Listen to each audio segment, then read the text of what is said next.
So,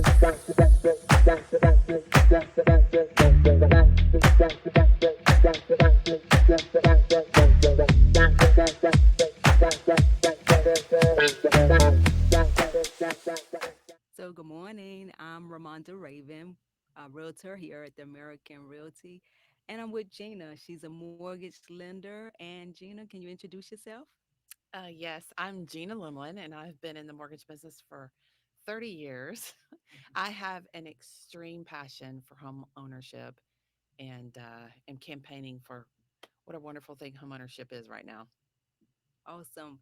So, we have talked about me in particular. I am a veteran.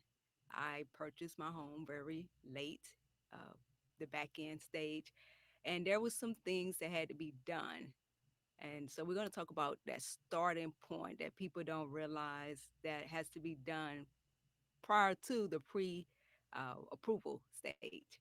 Yes, there is a stage prior to the pre approval stage. Most people don't realize everything financial planning starts right here. So you have to map out your strategy ahead of time. What are you able to make a payment for? If you're renting for $2,500 and you're saying that you can handle a $3,500 payment, then you need to be setting aside well in advance before you start going and looking at a home $1,000. That's still your money, but it gives you the lifestyle adjustment that's greatly needed for Right. you to make that house payment. Yes, absolutely. On there. So pre-approval stage is broken down on there, and you said the starting point for savings and everything. So how far as pre-approval that someone in they should have in their mind before they actually hit that pre-approval stage, as you would say as a mortgage lender? Well, I love that question because I feel like most people, if you're self employed, it needs to be a 2 year track. If you are gainfully employed, you really need a year track before you go looking at homes.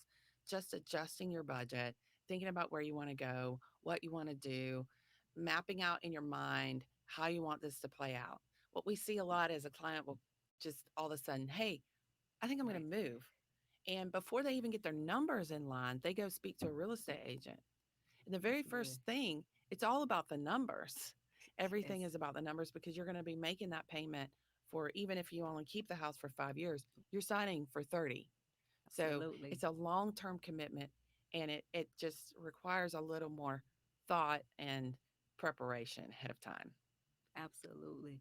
So, do you talk about when we talk about starting that point, pulling credit, the person maybe pulling their credit a year out, and other documents they can collect prior to?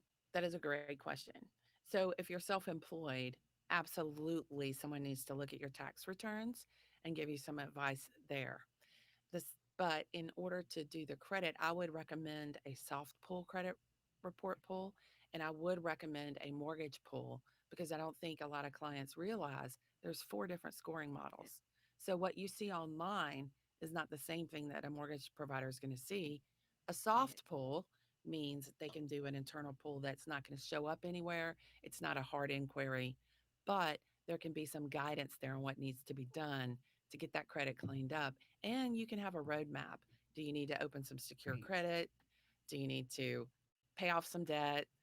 Because it does help to have that higher credit score by the time you get ready. Absolutely.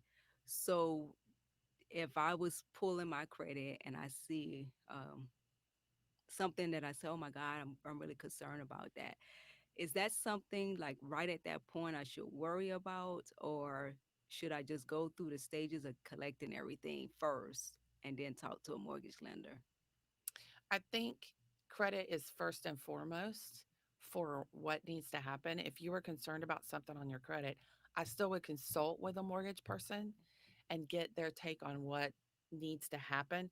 Most mortgage professionals are pretty good at credit repair. Now, we don't do credit repair, and sometimes I have to hand that off and refer someone out because it's a lot.